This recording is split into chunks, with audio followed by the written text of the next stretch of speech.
le principal obstacle au bonheur, c'est nos propres pensées. C'est pas quelque chose d'extérieur à soi. Le bonheur pour moi, c'est la liberté. Pour moi, c'est très simple en fait, le bonheur. C'est juste être. Bienvenue sur le podcast C'est quoi le bonheur pour vous ? Je m'appelle Julien Perron, je suis le réalisateur du film C'est quoi le bonheur pour vous ? Pendant plus de 4 ans, je suis parti à travers le monde pour interviewer 1500 personnes autour de cette question fondamentale. À travers ce podcast, on parlera bien-être, développement personnel et médecine douce. Je vous souhaite un merveilleux voyage sur la route de la connaissance de soi.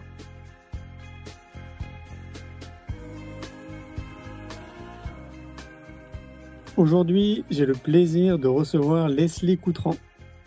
Leslie est une ancienne actrice qui a tout quitté pour travailler essentiellement sur des projets qui ont un impact positif sur la société et l'environnement. En 2016, elle s'associe à l'orgue de l'Ilhan pour construire 2 écoles au Népal et à Haïti. En 2017, elle réalise pour BBC C3 Miss Hollande, une mini-série de 6 épisodes qui met en lumière le conditionnement et la perception de la femme dans notre société. En janvier 2018, Leslie était speaker au TEDx Limoges. Je vous souhaite une belle écoute. Salut Leslie. Coucou. Alors Leslie, déjà merci de prendre du temps pour discuter éducation, confinement et puis écran et ordinateur, internet, etc.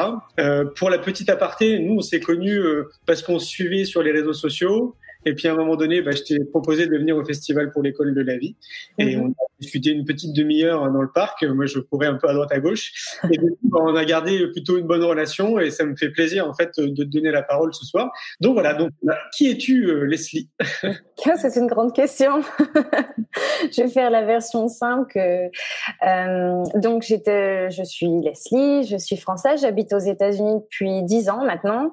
La France me manque énormément. Et surtout maintenant que les frontières sont fermées, je le ressens de plus en plus. C'est là où on sait où on se rappelle où est la maison dans ce genre de situation.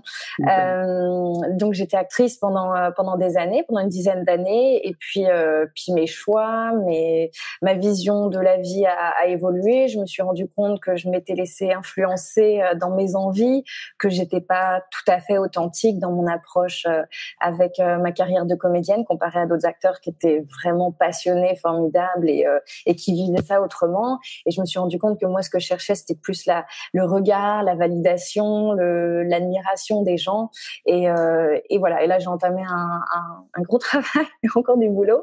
Et j'ai eu beaucoup d'envies qui sont nées. Et c'est là où je me suis reconnectée à ce que je voulais, je dirais pas à une mission de vie, mais à quelque chose de plus grand pour moi en tout cas. Et j'ai commencé à réaliser. J'ai mis en place, j'ai développé avec une collaboratrice un documentaire. On a essayé de le développer pendant quelques années, et puis on a décidé chacune de développer le projet de notre côté. À côté de ça, je réalise, je produis aussi pour des productions aux États-Unis, plus toujours branchée sur l'aspect documentaire. J'écris, je fais pas mal de conférences aussi liées au numérique, au digital et surtout au digital en pleine conscience. Et ce projet est né en fait suite à un TEDx que j'avais fait où j'avais parlé du succès et du conditionnement. Comment on est conditionné dans la société à avoir le succès, le bonheur, cette quête de bonheur par rapport à mon histoire personnelle. Et j'avais mentionné comment les réseaux sociaux m'avaient influencé et surtout coincé dans cette vision erronée du succès à l'époque et dans quelque chose qui ne me correspondait pas. Et j'essayais de répondre à des codes de société, genre pour être heureux, il faut ça, il faut atteindre tel niveau aux yeux des gens. Et j'ai beaucoup parlé des réseaux. Et suite à ça, j'ai reçu des centaines de messages de personnes qui se retrouvaient là-dedans. Et là, je me suis dit, il y a vraiment quelque chose à creuser. Donc, j'ai creusé. Mon côté obsessionnel a été faire beaucoup de recherches. J'ai fait un autre TEDx aux États-Unis, à San Francisco, sur le sujet. Et là, de fil en aiguille, j'ai créé une petite boîte où je donne des conférences et des petits workshops, ateliers pour aider avec les techniques qui ont marché pour moi, ou des réflexions, parce que personne, on n'a pas de réponse exacte. On est tous à vivre avec les mêmes interrogations et les mêmes problèmes, parce qu'on aimerait tous se déconnecter un peu, mais en même temps, c'est des outils formidables. Donc, comment on trouve notre équilibre et on utilise ces outils en pleine conscience. Voilà. Voilà. C'est magnifique. Comment on fait du coup? Mais surtout en ce moment, parce que d'habitude, je parle plus de déconnexion, ce besoin de se déconnecter pour se reconnecter à soi et à qui on est vraiment, à nos envies. Mais alors, aller parler de déconnexion en pleine pandémie où on est tous chez soi confinés, ce serait une torture, ce serait injuste. On est déjà éloigné physiquement nos proches, mais si en plus on n'a plus ce contact, même par rapport aux écrans visuels avec FaceTime, avec Skype, avec les petites news des uns des autres sur les réseaux, ce qu'on n'est pas tous à s'appeler tous les jours, sinon ce serait aussi l'enfer si on se met à appeler 20 heures par jour. Mais du coup, ça nous permet de garder un lien qui est important. Donc, complètement, ouais. Alors, tu as des conseils par rapport à ça? Oui, j'ai des conseils. Alors, je pense ce qui marche le plus, alors évidemment, comme tout le monde, j'ai du mal à respecter tout ce que je dis. Donc, voilà, il faut être honnête, mais dans les bons jours, c'est ce que j'essaye de faire au maximum et ça m'aide énormément. Et d'ailleurs, je le vois, parce que quand je respecte pas, j'ai l'impression que je deviens plus anxieuse, je suis moins alignée, je suis plus stressée, je suis moins focus dans la journée. Ce qui marche le plus pour moi, en fait, c'est d'avoir mis au point comme un jeûne alimentaire intermittent. Je sais pas si tu connais, on en avait un peu parlé la semaine dernière. Donc le principe, c'est de manger pendant une période très précise dans la journée. Par exemple, pendant 16 heures dans la journée, on va laisser le corps se reposer et seulement pendant 8 heures de la journée, on s'autorise à manger. Ce qui veut pas dire qu'on mange 8 heures de suite, attention, sinon on va être mal barré. Mais donc voilà, on a une fenêtre très précise où on se permet d'avoir nos repas et après, on garde cette autre tranche horaire pour se reposer, pour digérer. Donc là, si on transmet ça sur les réseaux sociaux, donc digérer les informations, laisser reposer, se reconnecter à soi, avoir un moment où on est complètement à l'écart de tout ce qui se passe et du brouhaha ambiant, surtout en ce moment avec les infos et l'infodémie dont on parlera après. Donc voilà, c'est mettre des tranches horaires. Le 16h, 8h est très simple et peut aider pour les personnes qui travaillent parce que il y a aussi beaucoup de personnes en ce moment qui sont en télétravail enfin c'est impossible d'être déconnecté quand c'est le seul moyen de toute façon de travailler. Mais c'est là où il y a aussi une différence, c'est que quand on travaille sur Internet, ça ne veut pas dire avoir Facebook dans le fond. Et je sais que c'est très très facile de tomber là-dedans et de le faire, d'avoir Facebook, les textos, les messages, Messenger ouverts. Et dès qu'on a une petite pause, tiens, qu'est-ce qui se passe sur Instagram, qu'est-ce qui se passe sur Facebook. Et du coup, on est constamment, en fait, on n'a jamais le temps de vraiment déconnecter si on fait ça. Donc voilà, c'est avoir ce jeûne intermittent de réseaux sociaux dans cette tranche horaire où on s'autorise. Peut-être, alors après, ça, je pense, ça dépend de chacun, de ses besoins et de ce qui marche suivant les personnalités. Moi, ce qui marche bien, c'est d'avoir des petites tranches étalées dans la journée. Alors en ce moment, parce que j'ai vraiment envie d'aller voir ce qui se passe et de faire partie aussi de pas avoir ce sentiment FOMO, genre mince. J'y vais en général une fois en fin de matinée, quelques minutes. Mais je fais par tranche de quelques minutes. C'est genre 5 minutes maxi. C'est genre je regarde mon mur d'actualité. C'est il se passe ça. Ok, on passe à autre chose. Et je vais faire ça quelques heures après et encore quelques heures après avant de me connecter. Donc au final, je me connecte au moins 3 fois dans la journée, mais c'est des toutes petites périodes, pas plus. Alors il y a d'autres personnes qui auraient qui préféreraient peut-être rester 20 minutes une fois par jour. Donc, ça dépend en fait des personnalités et des besoins, parce qu'il y a des gens qui travaillent aussi sur Facebook et qui ont besoin pour leur entreprise ou pour peu importe ce qu'ils font de communiquer sur Facebook. Il y a beaucoup de personnes aussi, il y a beaucoup d'entraide qui se sont mis en place sur Internet et les plateformes sociales. Et évidemment, ces personnes vont avoir besoin de consulter très régulièrement les plateformes, mais il faut que ça reste axé là-dessus, du coup, et se dire, tiens, est-ce qu'il y a eu les invites, ça a marché, voilà, oui, non, et après, on passe à autre chose, et ne pas finir sur le compte de la grand-mère, de la cousine, du cousin, du voilà.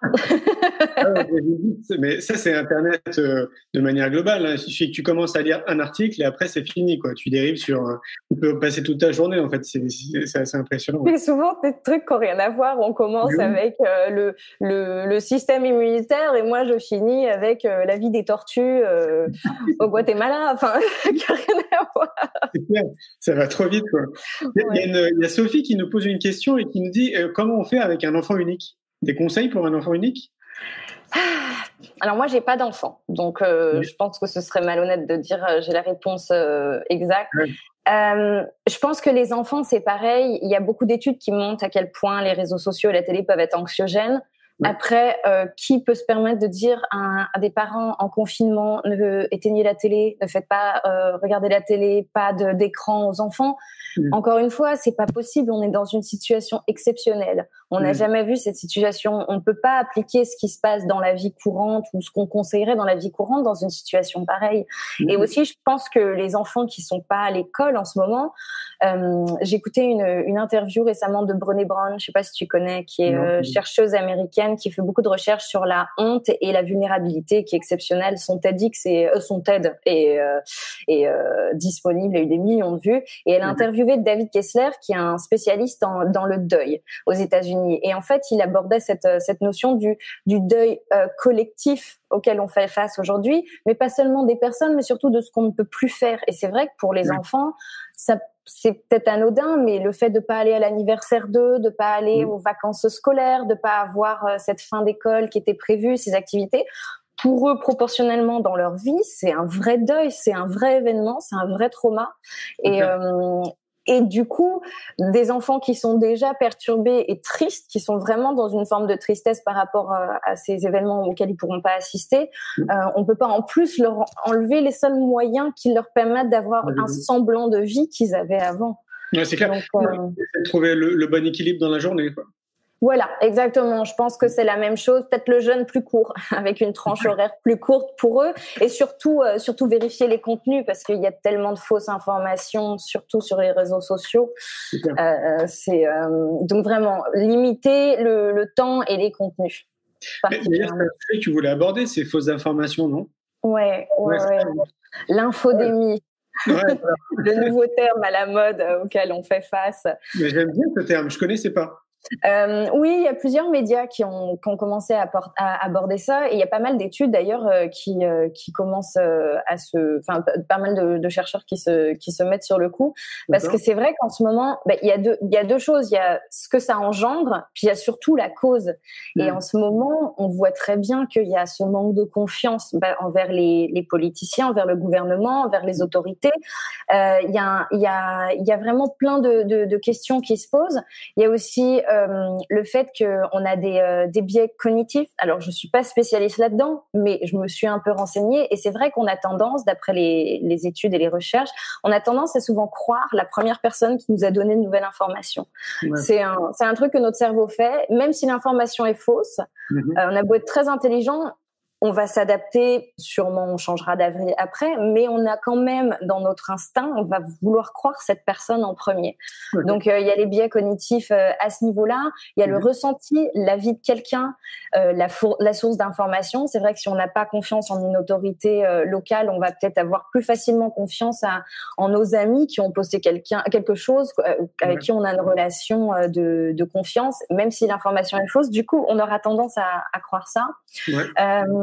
on a aussi les fausses interprétations, et je pense que c'est ça aussi qui induit le plus souvent en erreur, c'est qu'il y a eu, surtout au début de la crise du virus, il y a eu énormément de statistiques. Je sais pas, il y a eu une semaine particulière où il y a eu beaucoup de graphiques qui étaient sur les murs des réseaux sociaux. D'accord. Et souvent, ils étaient très mal interprétés parce que c'est vrai que c'est très technique d'interpréter un graphique.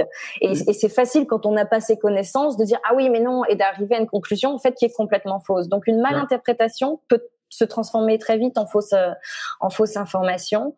Et aussi le manque de confiance envers les médias, qui joue énormément, parce qu'on l'a vu aussi, surtout pendant les campagnes électorales, il y a beaucoup de médias qui sont influencés, il y a tout ce côté lobbying, donc tout ça en fait joue nous pousse à croire des choses qui d'habitude nous paraîtraient un petit peu complètement voilà, où on ferait même pas attention, on dirait non, ça c'est pas possible. Et donc voilà, et tout ça engendre l'infodémie, qu'on va croire des infos qui sont complètement fausses. Et le problème, c'est que ça augmente l'anxiété, ça augmente la peur. On sait très bien que la peur, surtout avec un virus, pour optimiser notre système immunitaire, c'est hyper important d'être plus dans une relation d'amour, de calme, et que voilà, il y a pas mal de recherches là-dessus. Ça nous fait perdre encore plus confiance envers les experts, qui eux vraiment ont des conseils qui sont importants à nous communiquer. Qui devraient être suivis, mais du coup, on remet tout en question. On ne sait plus ce qui est vrai, on ne sait plus ce qui est faux.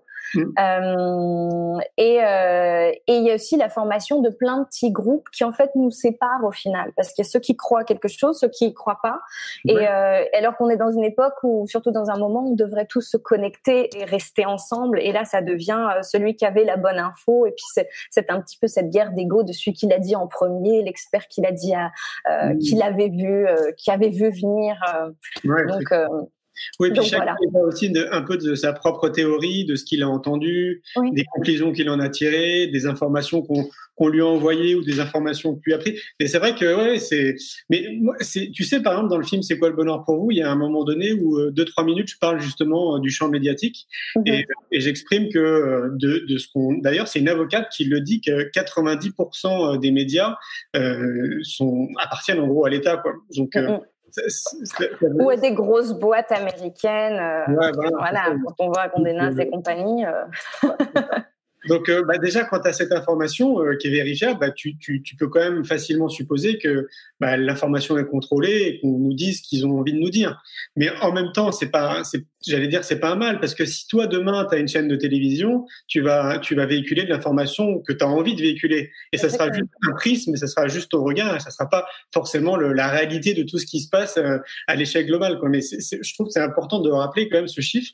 90% des médias appartiennent en gros à l'État, quoi. Donc ça. Je savais pas. Je sais qu'aux États-Unis, ça appartient particulièrement à une poignée de milliardaires, de personnes à pouvoir incroyable. Alors, c'est peut-être pas l'État, hein, c'est peut-être aussi les privés. Hein. Mais en tout cas, ce qui est sûr, c'est que c'est vraiment de l'ordre du privé, et que c'est induit, quoi. L'information est quand même assez induite derrière. L'information, de toute façon, quoi qu'il arrive, on a toujours une information qui est. C'est pour ça, je pense que c'est des journalistes c'est un vrai défi pour les journalistes, surtout en ce moment, et même d'ailleurs de tout temps, d'avoir une information qui reste neutre et qui reste vraiment sur des faits. Et surtout, on a toujours tendance à croire ou à interpréter, quoi qu'il arrive, c'est toujours notre réalité. C'est jamais la réalité. Donc là, ça prend des proportions encore plus importantes avec ce qui se passe. En plus, avec nos peurs, avec nos envies, avec ce qu'on vit, et par exemple notre confinement, chacun vit ça de façon différente avec les conditions qu'il a. Donc c'est vrai que c'est voilà. Et c'est pour ça, je pense que c'est très important de pouvoir juste apprendre à mettre un filtre, à se dire alors attention, là on va mettre la passoire, je me connecte, on fait le tri. Ça. Et en même temps aussi, c'est juste de rappeler qu'il y a de très bons journalistes, et il y en a beaucoup pour un travail qui est juste extraordinaire. C'est vraiment important de le rappeler parce que peut-être que dans nos discours, on va croire qu'on matraque tout le monde en disant que les médias de manière globale sont très anxiogènes et très stressantes. Mais bon, voilà, faut rappeler que même que dans le lot, il y a de très bons journalistes. Sauf que c'est pas la masse, quoi. En tout cas, c'est pas ce qu'on voit de manière globale, quoi. C'est vrai que c'est important d'être informé aussi, savoir ce qui se passe. Donc, on a besoin aussi de savoir. Mais oui, comme tu dis, il y a des très bons journalistes et surtout, il y a des très belles choses qui se passent sur Internet.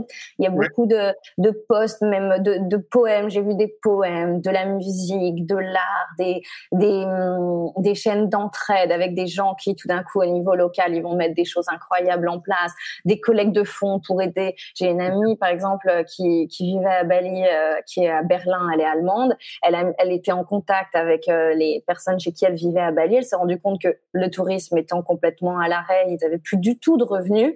Et boum, en 3 jours, elle a réussi à collecter l'équivalent d'1 mois de salaire pour chacune des familles qu'elle connaissait, juste en mettant quelques posts sur ses réseaux sociaux. Et voilà, et ça, c'est des exemples qui montrent à quel point c'est des outils qui peuvent être formidables, tant que ça reste un outil.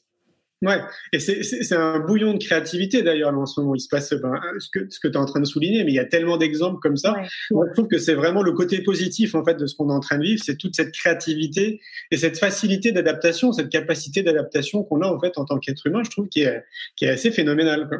Ouais.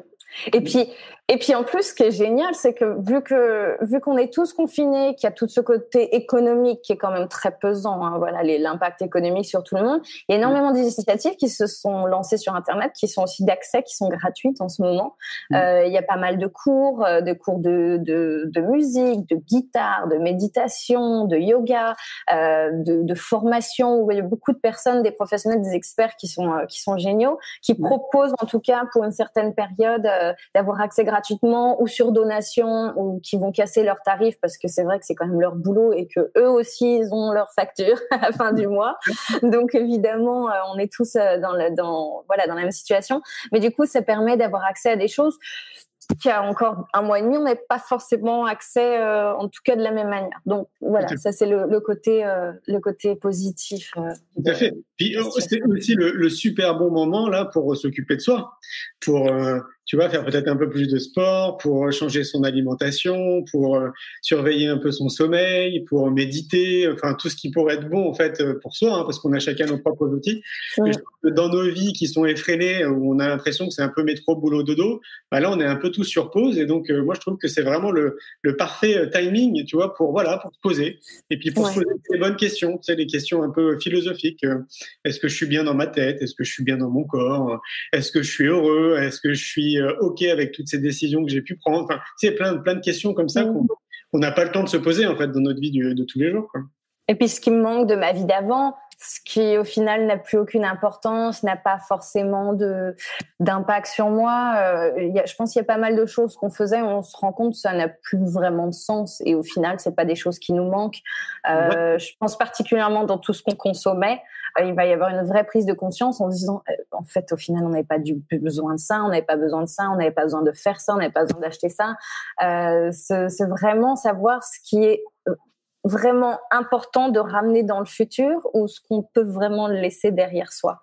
Et ça, c'est des vraies questions, je pense, à se poser maintenant. Et aussi, c'est l'occasion de s'ennuyer. Oui. Et c'est tellement important pour l'imagination, s'ennuyer. Alors, encore une fois, j'ai pas d'enfant et je suis mal placée pour dire à un père ou une mère de famille, laissez votre enfant s'emmerder ou s'ennuyer pendant 2 heures. Ils vont me dire, alors attends, tu vas voir, tu vas venir au bout de 5 minutes, tu verras leur réaction.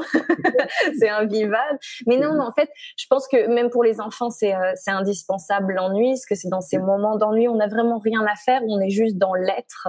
Et c'est là où les choses qui viennent du ventre et les meilleures idées peuvent venir.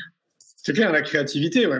C'est vraiment recommandé, ouais. Je suis d'accord avec toi. D'ailleurs, nous, à l'époque, on était plus souvent, enfin, je parle vraiment pour moi, on était plus souvent dehors avec mes potes en train de s'amuser, plutôt que enfermés, tu vois, à jouer à la console. Par contre, ce qui est sûr, c'est que quand la console est arrivée, moi, je fais partie des enfants où on s'est fait un peu avoir, hein, quand même. C'était la première console de jeux vidéo quand elle est arrivée. Ça a été un peu compliqué après au niveau des études. On était quand même bien scotchés, quoi. Vous étiez bien accro, un peu comme les réseaux sociaux à notre époque, au final. Ouais, c'est ça, ouais, complètement. Ouais. Comment il s'appelle le TED que tu as fait, qu'on retrouve sur YouTube? TEDx, alors ça s'appelle, c'est une bonne question. Ouais. Je le googlise. Succès, c'était redéfinir le succès dans une société qui a besoin de nous. Ah, voilà. Et ça, c'était celui que j'ai fait en français. Sinon, il y en a un autre en anglais, ça s'appelle Social Media Addiction. Ok. Donc voilà. Et c'est vrai que là, j'aborde vraiment cette question du succès et des valeurs dans ce TEDx. Et je pense que c'est le moment, si c'est pas forcément, je dirais c'est même au-delà du moment idéal pour se poser ces questions. Je pense que c'est un moment c'est indispensable de se poser ces questions.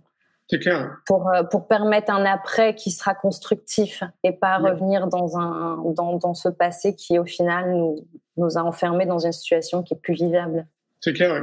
D'ailleurs, est-ce que t'as déjà ton point de vue ou ton avis sur l'après? En tout cas, moi, ça me questionne de plus en plus parce que moi, je vais te donner mon point de vue. Alors moi, je suis plutôt quelqu'un d'optimiste et de positif. Alors, je vois plutôt. Moi aussi. Moi, j'ai l'impression que c'est un accélérateur de prise de conscience là en ce moment. Parce que justement, on a le temps, tu vois, de s'abreuver aussi d'informations positives et de naviguer un peu sur des sites où l'information est plutôt intéressante et optimiste. Et je le vis aussi depuis que j'ai mis en ligne gratuitement le film C'est quoi le bonheur pour vous. Je trouve que c'est assez impressionnant le nombre de messages que je peux recevoir. Et d'ailleurs, je m'excuse si je peux pas répondre à tout le monde parce que je reçois trop de messages. Donc, excusez-moi, mais je les lis de toute façon.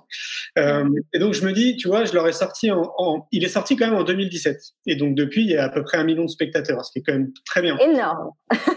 D'un point de vue du cinéma, c'est énorme. Avec des petits moyens.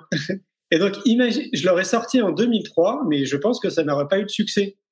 Tu sais, parce qu'en fait, je pense que en 2003, moi, quand j'ai créé ma boîte, j'allais voir le monde de l'entreprise, je leur parlais de bien-être, on pensait que j'étais une secte, en gros. Et donc, tu vois, maintenant, on parle facilement de méditation, de yoga, de sophrologie, d'hypnose et tout ça. Ça s'intègre dans le monde de l'entreprise, dans le monde de l'école. Donc, ça montre qu'il y a une prise de conscience, tu vois, qui se fait indéniablement. Mais ce qu'on vit maintenant, j'ai l'impression que c'est un catalyseur, justement, parce qu'on a le temps, en fait, de se poser et on a le temps de se poser les bonnes questions. Et c'est pour ça, à mon avis, que le film C'est quoi le bonheur pour vous cartonne là en ce moment, parce que ça vient résonner, en fait. Il y en a plein, d'ailleurs, qui m'ont dit, mais attends, ce film, après, on pourra le voir au cinéma. Et je leur dis, mais non, il est sorti en 2017. Donc, c'est comme s'il était encore d'actualité, tu vois. Et c'est vrai qu'on a souvent besoin de ce genre de situation de perte ou quelque chose qui nous secoue, comme ce qui se passe en ce moment, pour en fait revenir à l'essentiel et se poser des questions qu'on se serait pas posées avant. Et du coup, en musclant notre résilience, on redéfinit nos valeurs au final. Et d'ailleurs, merci d'avoir mis ton film en accès. D'ailleurs, j'avais une de mes meilleures amies qui l'avait partagé. Je suis là, je le connais. Ouais. Bah oui, non, tu sais, je sais pas je sais pas si tu connais la petite histoire, mais au départ, je l'ai mis en ligne le 20 mars, parce que le 20 mars, c'est la journée mondiale du bonheur. Et je voulais le mettre en ligne juste pendant 48 heures, donc en accès gratuit pendant 48 heures. Et en fait, il y a eu plus de 120 000 personnes qui ont vu le film en 48 heures. Et je me suis retrouvé ici, là, dans mon bureau, en train de pleurer derrière mon ordinateur pendant au moins 10 minutes, mais de gratitude, parce que je n'arrêtais pas de recevoir des messages de personnes qui me disaient, mais merci, votre film, il est juste génial. Je l'ai envoyé à mes grands-parents qui l'ont adoré. On l'a regardé en famille, c'était magnifique. Merci, ça a semé des graines de prise de conscience en moi. Enfin, plein de messages. Donc, ça m'a fait beaucoup de bien, en fait, de recevoir ça. Et je me suis dit, mais en fait, c'est génial. En fait, ce film, peut-être qu'il sera encore d'actualité dans 10 ans, tu vois. Et donc, je me suis dit, il faut absolument le laisser gratuit, là, pendant toute cette période de confinement, parce que ça a l'air d'être vraiment le bon moment pour que les gens puissent s'abreuver un peu de ce type d'informations. Merci pour ça. Et en plus, je pense qu'il y a un énorme... Il y a un énorme mouvement qui se crée en ce moment et il y a beaucoup de personnes qui partagent ces visions, ces valeurs, cette envie de quelque chose de mieux, de plus collaboratif, plus constructif, altruiste. Il y a cette vision d'un monde qui est vraiment basé sur l'amour. Parce que je parle d'amour parce que c'est vrai que, mais toi, tu dis le bonheur, l'amour, c'est la même chose. C'est juste un mot différent. Mais au final, je pense qu'on est beaucoup, et peut-être même la majorité, contrairement à ce qu'on veut nous faire croire, à partager ces valeurs et avoir envie de construire ce monde-là. Et je pense que beaucoup de personnes n'ont pas eu encore l'occasion juste de le formuler. Oui. Ou de le rendre concret de par cette course effrénée dans la vie quotidienne, de je perds mes mots en français, je suis désolée, de nos modes de vie, des obligations qu'on a, parce que c'est vrai qu'on a aussi des obligations financières, économiques, nos enfants à éduquer, nos parents à s'occuper. Voilà, il y a plein de choses qui rentrent en compte. Et là, d'avoir ce temps où on est dans un espace en plus confiné, où on redéfinit même notre liberté au niveau de l'être. Je suis pas libre de faire ce que je veux, je peux même pas sortir de chez moi sans mon autorisation, donc on revient dans un état comme si on était à l'école. Et cette notion de liberté, je pense qu'elle va beaucoup plus loin que ça. Et on se rend compte que, est-ce qu'on était vraiment libre avant ce confinement? Est-ce qu'on était libre dans nos choix de vie, même dans nos envies? Est-ce que nos envies, nos besoins, nos passions, nos rêves étaient réels, ou est-ce que c'était quelque chose imposé, ou même nous, en tout cas moi c'était le cas à l'époque, il y a 10 ans, j'étais enfermée dans une petite prison et je n'avais pas ma liberté dans ce conditionnement social que j'avais laissé en fait m'enfermer. Et donc du coup à un moment donné tu as eu ton déclic en fait, tu t'es déconditionné.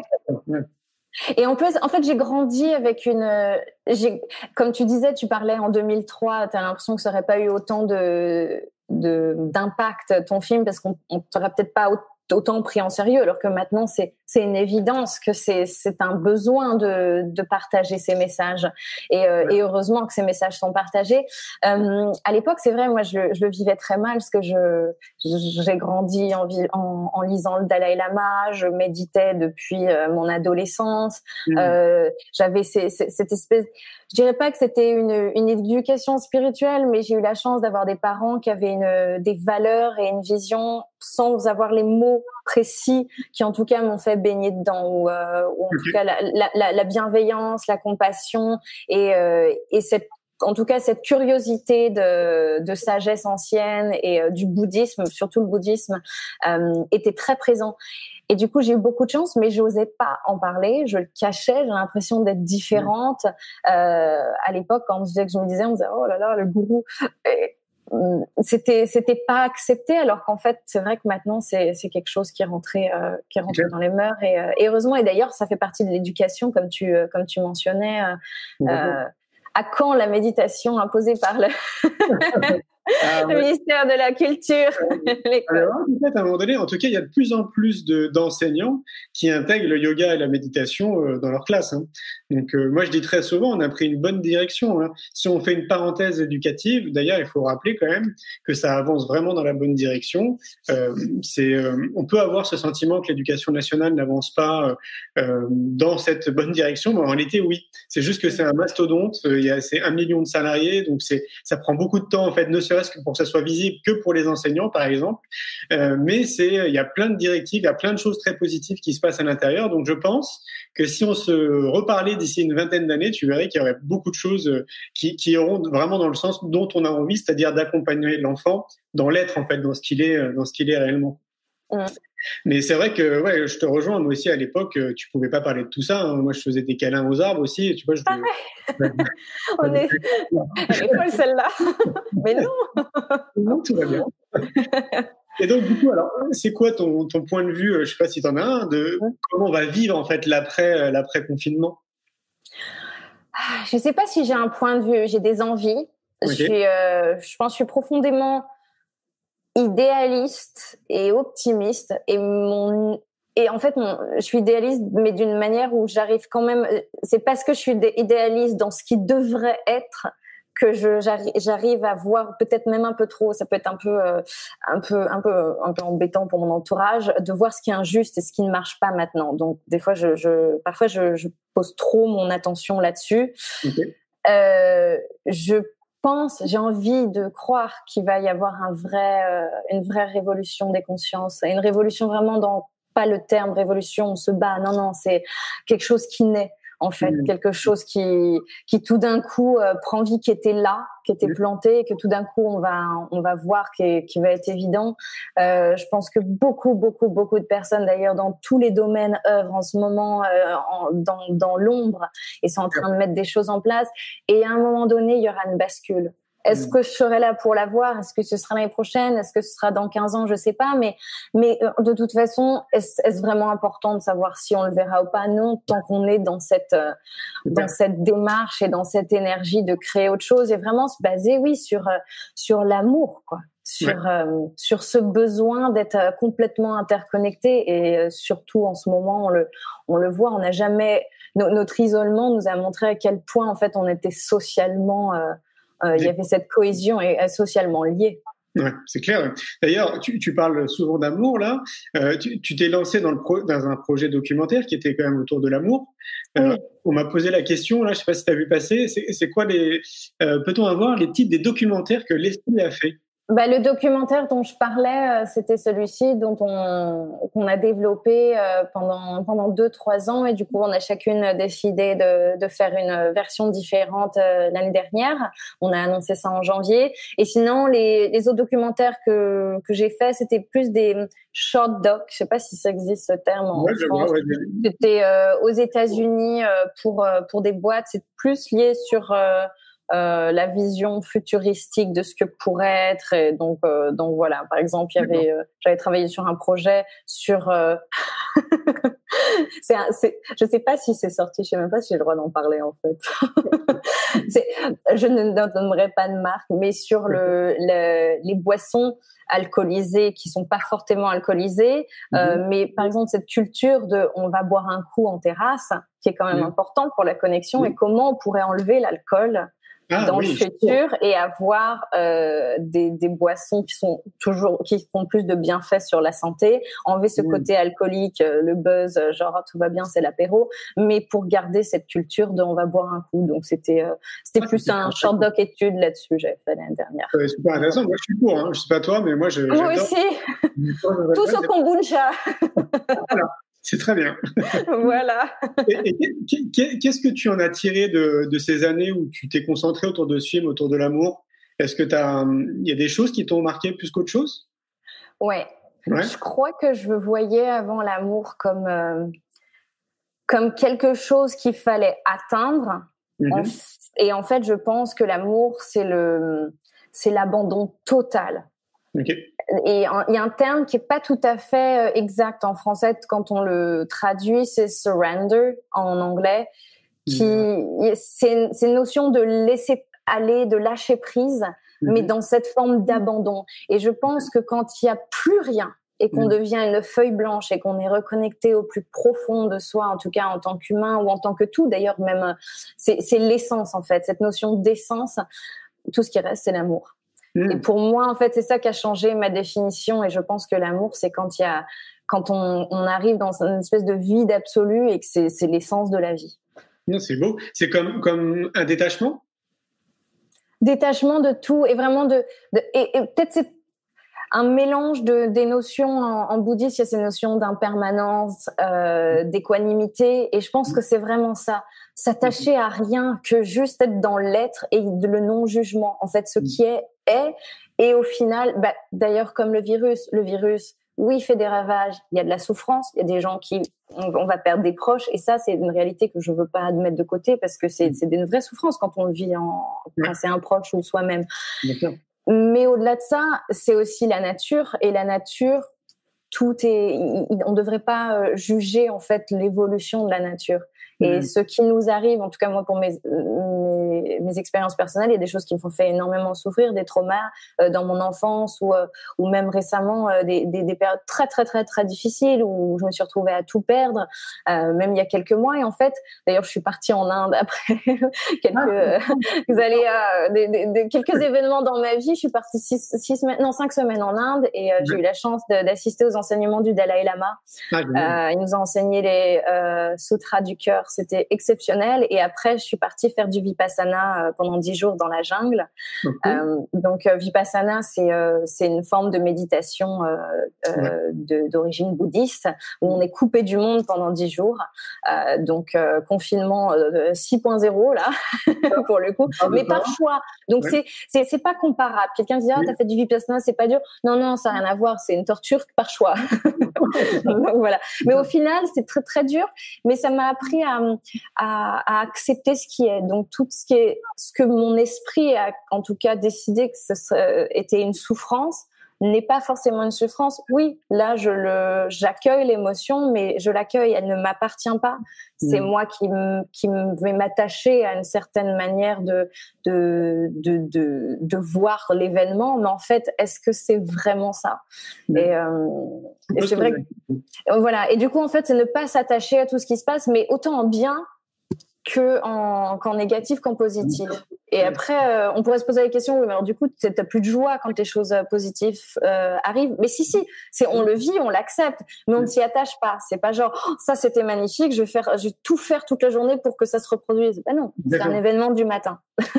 Ouais, c'est clair. Est-ce que tu penses, moi j'ai la réponse en moi. Est-ce que tu penses qu'on pourrait accompagner les enfants justement dans cette direction plutôt dès l'éducation, dès l'école? Je pense.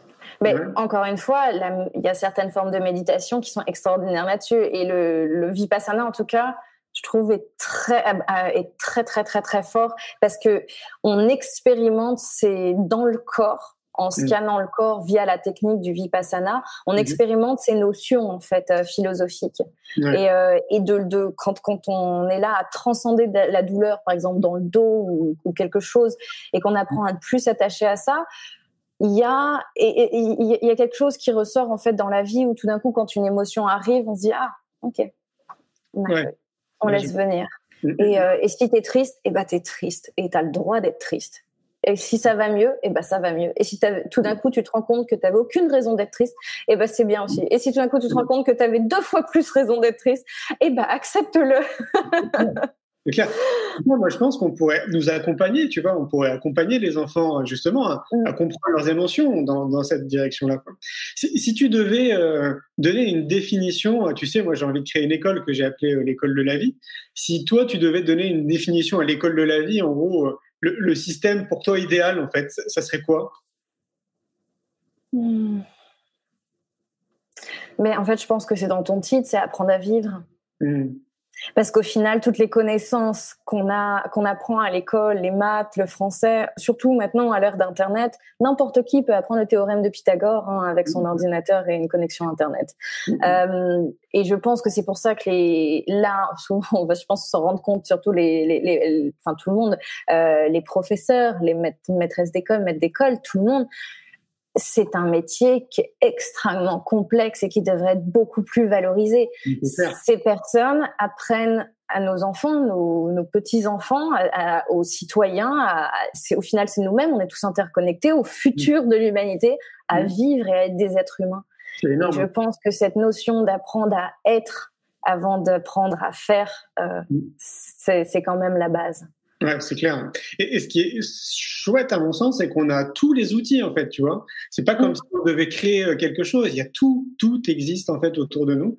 Il y a juste à intégrer tout ça progressivement au sein de l'éducation nationale, de former les enseignants, de les sensibiliser, de faire des festivals, des congrès, des colloques, tu vois, des trucs comme ça, pour qu'il y ait de plus en plus de personnes en fait qui soient sensibilisées à tout ça et que ça aille peut-être un peu plus vite. Il faudrait juste que ça aille un tout petit peu plus vite. Mais moi, j'y crois fermement. Oui, un petit peu plus vite, oui.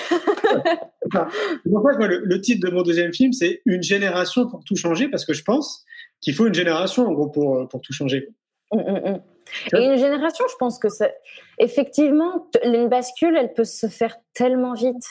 Et c'est souvent d'ailleurs, on le voit, il suffit, j'essaie de faire et voilà, tu vois, il suffit de mettre un petit poids en plus, et on va se dire, alors là, attends, on a mis des petits poids, mais si on y va gramme par gramme, ce qui est le cas d'ailleurs avec les êtres humains, on est chacun un petit gramme, on va mettre un poids, on va se dire, voilà, mais moi, ça fait des années que je mets des grammes, ça a toujours pas basculé. Et puis, il en suffit un de plus et boum. C'est clair. Tout. Et je pense que c'est pour ça que les initiatives individuelles sont tellement importantes pour le collectif. Et d'ailleurs, je pense que cette symbolique en ce moment avec le virus, individuellement, on aide pour le collectif. Il y a vraiment un effet miroir avec cette situation de confinement et d'ailleurs c'est pour ça que j'aime pas trop le terme battre la guerre contre ce virus. C'est pas une guerre, c'est on s'adapte, on change nos habitudes, on on se rassemble, on s'entraide, on collabore, on essaye de comprendre aussi. Ouais. Mais on se bat pas à cette notion de violence. D'ailleurs, j'avais trouvé intéressant quand il y avait le président français qui avait annoncé qu'on était en guerre. Ouais. Quelques jours après, j'avais mis un post sur mon Facebook là-dessus. Le maire de Los Angeles avait annoncé que c'était un acte d'amour que de rester chez soi. Ah, et j'avais trouvé de ça. Alors, je suis pas là pour parler de politique. Je suis pas plus pour le maire de Los Angeles que pour Emmanuel Macron. Ça n'a rien à voir. Mais le choix des mots était tellement important. Il y avait dans cette forme de douceur, d'acceptation, d'entraide, de prise de responsabilité. L'acte, on est dans l'action. L'amour, il y a la notion de courage. Il y a quelque chose derrière. Et du coup, au final, la plupart des personnes qui vivaient à Los Angeles avaient déjà choisi d'elles-mêmes en fait à se confiner à la maison avant même qu'ils mettent en place au niveau de l'État de Californie et de la ville un confinement obligatoire. Ah oui, d'accord. Ok. Et ils vous ont donné une date parce que ou pas de date. Alors en Californie, c'est décalé jusqu'au 15 mai. Distance sociale, stay at home. Okay. Nous, il semblerait au moins mai, mais apparemment aussi le président avait annoncé en tout cas tout ce qu'ils appellent distance sociale. Encore une fois, le choix des mots, distance sociale, c'est distance physique. Bah oui. J'ai participé à un Zoom où Vandana Shiva était invitée il y a quelques jours avec un Gaia, qui est un programme du Presencing Institute qui est formidable aux États-Unis, et elle a dit quelque chose qui était très beau. Elle disait c'est distance physique et solidarité sociale, et ça c'est tellement important. Donc distance physique, en tout cas jusque début juin, ils nous parlent. Et j'ai entendu dire que les frontières resteraient fermées pendant un moment. Donc moi qui voulais revenir en France... Ah oui, non, on ne peut pas revenir tout de suite. Hein. On va attendre, bon, c'est pas plus mal. Hein, l'empreinte carbone restera basse. Donc c'est un mal pour un bien. Je croise les doigts pour le congrès du mois d'octobre. Hein. J'espère que les frontières sont ouvertes au mois d'octobre, mais on verra bien. On verra bien. Donc voilà. Et donc, est-ce qu'il y a des rassemblements d'ailleurs aux États-Unis un peu comme à l'image du festival pour l'école de la vie ? Il doit y en avoir, pas exactement, en tout cas à ma connaissance, pas comme tu fais. Mais il y a de plus en plus de rassemblements, de festivals, de colloques, de choses comme ça, surtout sur ce besoin de ramener la pleine conscience à l'école, développer l'empathie, apprendre vraiment à vivre aux enfants avant de faire et d'étaler des connaissances. Puis je pense il y a aussi ce côté aux États-Unis où tout va beaucoup plus vite, et c'est vrai que tout ce qui est intelligence artificielle va encore plus vite ici. Il y a vraiment le côté tech et matériel est très présent, et il y a une vraie question qui se pose peut-être beaucoup plus vite du coup au niveau du futur des métiers. Donc c'est vrai que l'école, il y a des vraies questions au niveau de l'éducation par rapport aux futurs métiers, parce que la plupart des métiers pour lesquels les enfants sont préparés n'existeront pas forcément dans 10-15 ans. Donc, et en même temps, il y a un vrai retour aux sources. Je pense qu'il y a ce parallèle où ça devient tellement technique. C'est vraiment une obsession technologique. Et à côté de ça, il y a tout ce moment où il y a ce retour à la terre, ce retour à soi, ce retour au vivant. Et de plus en plus, et c'est vrai que, je sais pas pour toi, mais enfin, notre génération, moi je viens de Haute-Savoie, je suis originaire de Haute-Savoie, de Chamonix, très fière. Et il y avait à l'époque, il y avait toujours quelques-uns dans nos classes, surtout en primaire et collège, qui partaient dans tout ce qui est agriculture. Voilà, il y en avait quelques-uns qui voulaient leur ferme. Et je me rappelle, à mon époque, c'était mal vu. C'était mal vu. Et je comprends pas. J'ai dit, mais c'est extraordinaire d'avoir des enfants, surtout dans cette époque où on était conditionnés à aller vers autre chose, à plus des métiers tertiaires ou d'autres choses, qui arrivaient à dire, mais non, mais moi, j'aime la terre, j'aime les animaux, j'ai envie d'avoir ma ferme en montagne. Et je pense que maintenant, c'est beaucoup plus valorisé. Et heureusement d'ailleurs. C'est clair, c'est clair. Je te posais la question du festival et des rassemblements parce que de mon point de vue, j'ai vraiment l'impression que c'est ce qui nous manque et qu'on a besoin de ça en fait en tant qu'être humain, tu vois, de se rassembler avec des personnes qui partagent des valeurs, une éthique commune, et c'est ce qu'on vit nous au festival. Pour beaucoup en fait qui nous donnent des retours après le festival, on entend très souvent que ça redonne foi en l'humanité, parce que d'un coup ils se retrouvent avec comme une grande famille, tu vois, c'est 10-15 000 personnes pendant 3 jours dans un magnifique parc, et ça leur fait du bien en fait. Moi le premier, ça me fait beaucoup de bien en fait de savoir que voilà, toutes les personnes qui sont autour de moi vont à peu près dans la même direction, pensent quasiment de la même façon que moi. En tout cas, on a des troncs communs, et ça évite parfois des discussions un peu houleuses ou des incompris. Et ça, je trouve que ça fait du bien, et c'est ce qui nous manque. Je pense qu'il faudrait vraiment davantage de rassemblements comme ça, parce que ça permettrait, je pense, ça serait comme un accélérateur aussi de prise de conscience. Moi, je le vois avec le festival, par exemple, et je le dis souvent. Depuis que le festival existe, il y a plus de 300 écoles dites alternatives ou nouvelles qui sont créées parce que les gens se sont rencontrés au festival. Les associations qui se font avec toutes ces personnes en fait qui se rencontrent, c'est une espèce de grand bouillon de culture, quoi. Donc moi j'invite à chaque fois tout à chacun, parce que nous on peut pas organiser des événements partout. J'invite tout à chacun, s'il y a quelqu'un en fait qui se sent porteur de projet comme ça et qui se sent attiré par ça, fais-le, quoi. Organise quelque chose, un salon, un événement, un colloque, un forum, peu importe, mais on a vraiment besoin de ça. Faudrait qu'on en organise un ici en Floride pour la communauté française ou même américaine. Mais ça marche, ouais. Mais c'est surtout qu'en plus, c'est vrai que moi, c'est ce que j'ai ressenti quand j'étais venue au festival. Il y a ce côté où, déjà, on se retrouve, on rencontre plein de personnes qui partagent ses rêves, ses envies, ses besoins de voir quelque chose de nouveau. Et au-delà de ça, il y a beaucoup de personnes qui se posent plein de questions constructives. Et il y a plein de questions qui sont pas encore, auxquelles on n'a pas encore répondu. Et ça, je trouve ça incroyable d'avoir toutes ces personnes. C'est comme si on était plein de fourmis à s'atteler. Alors, comment on va faire ça? Et cette réflexion qui est importante parce que, à co-construire ensemble, en fait. Et c'est ce que j'ai ressenti la dernière fois, que j'ai beaucoup apprécié. Ouais, c'est clair, mais c'est exactement ça. Et le congrès innovation en éducation, c'est la même chose, mais limite c'est encore plus concentré parce qu'on est dans une salle. Là, à Paris, c'est une salle de 1100 personnes. À Montpellier, c'est 600 personnes. Je te laisse imaginer 600 personnes pendant 2 jours confinés, on va dire. Il se passe vraiment, ça accélère encore plus les choses, quoi. J'ai l'impression. Et ça fait beaucoup de bien à tout le monde, une fois de plus. Et ouais. Enfin, s'il y a des gens qui nous écoutent et qui sentent l'âme de se lancer dans cette aventure, parce que c'est une belle aventure, je trouve, de se lancer dans cette création d'événements. Franchement, faites-le parce que ça fait du bien à tout le monde. Tellement. Et on se retrouve tellement rempli en sortant. Ça motive, ou même ça permet de donner confiance, parce qu'en voyant les autres qui sont déjà à vivre en fait ce qu'ils ressentent et à passer des valeurs à l'action, en fait, de voir ça concrètement. En fait, c'est comme si on se donnait l'autorisation aussi de passer la porte en disant mais moi aussi j'ai ça sur le cœur, moi aussi je peux créer ça, et même si c'est petit, et après ça grandit. Et je pense que c'est vraiment la motivation qui est aussi contagieuse et l'envie de créer qui est aussi contagieuse qu'un virus là pour le coup. Ah ouais. Et là il n'y a pas de distance physique, hein. Allez-y, on se fait des câlins. Et c'est super que tu le dises, parce que c'est très concrètement ce qui se passe, et c'est beaucoup de messages aussi qu'on a dans ce sens-là, ou de personnes qui nous disent mais je suis reparti mais reboosté, comme s'ils avaient pris pendant 2 jours ou pendant 3 jours au festival plein de cachets de vitamine C, tu vois, ils sont reboostés, ils ont envie de passer à l'action.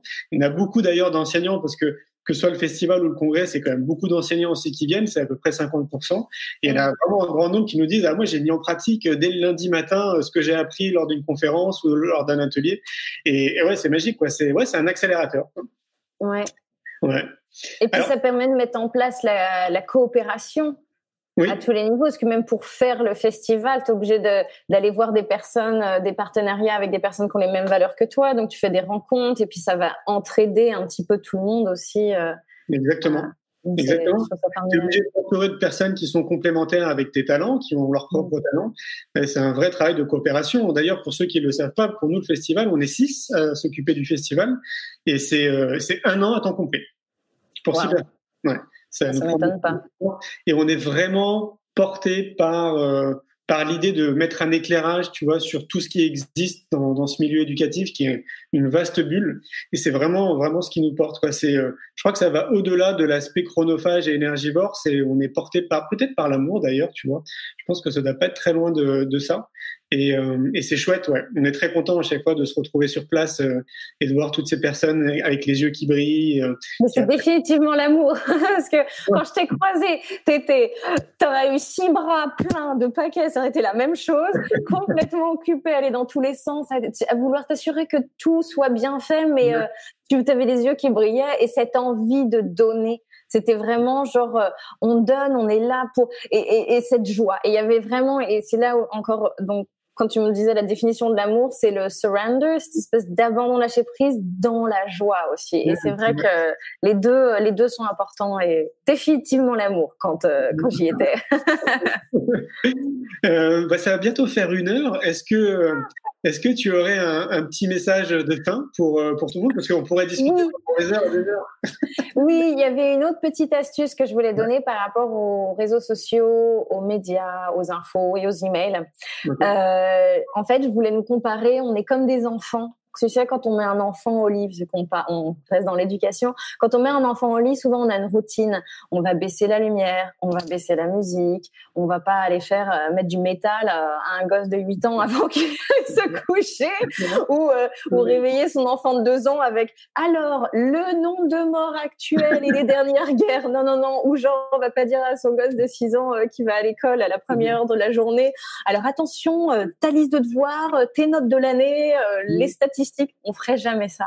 Non. Et je pense qu'il faut qu'on se remette où on est notre enfant intérieur et qu'on mette en place cette routine de, comme on fait aux enfants et aux proches qu'on aime ou même quelqu'un d'âgé, on fait tout pour que la personne dorme bien ou qu'elle commence sa journée du bon pied. Et je pense mettre en place ces routines pour prendre soin de soi avec un moment calme pour soi au réveil et au coucher, au moins d'1 ou 2 heures, comme on le ferait avec des enfants, c'est la même chose. Et c'est pour ça qu'il faut rester loin de ces portables parce qu'on n'irait pas torturer nos enfants avec un max d'informations, avec fais ça, la pression, ah, puis il s'est passé ça cette nuit, mon Dieu. On ferait jamais ça. Ou t'as répondu à ton copain pour son anniversaire. Non. Prends ton petit déjeuner et puis on parlera de ça. Donc c'est la même chose. Donc juste qu'on se rappelle qu'on a aussi un enfant intérieur et qu'on mette en place ces routines pour prendre soin de nous au réveil et au coucher. Complètement. Et moi, je rajouterais, et je le dis très souvent, pour moi, c'est une responsabilité citoyenne de prendre soin de soi. Et donc, je te rejoins là-dessus. Moi, j'invite vraiment tout le monde à trouver les bons outils, ce qui va être vraiment bon pour vous. Voilà, c'est pas parce que, par exemple, moi, je fais du yoga que ça va être bon pour vous. C'est pas parce que je vais prendre des jus à l'extracteur que ça va être bon pour vous. À vous de trouver chacun là où vous êtes, ce qui va être bon pour vous, pour votre corps et votre esprit. Et vraiment, vous allez voir que si vous êtes dans cette dynamique, si vous faites du mieux que vous pouvez dans cette dynamique, il va se passer plein de choses assez lumineuses après autour de vous. Ouais. Et faire les choses en douceur. Exactement. Ramenons un peu de douceur dans ce monde. C'est ça, et beaucoup d'amour. Voilà, exactement. Merci beaucoup Leslie pour ce moment, c'était chouette. Merci beaucoup. Merci à toi. Leslie, je te souhaite une belle journée et je vous dis à bientôt.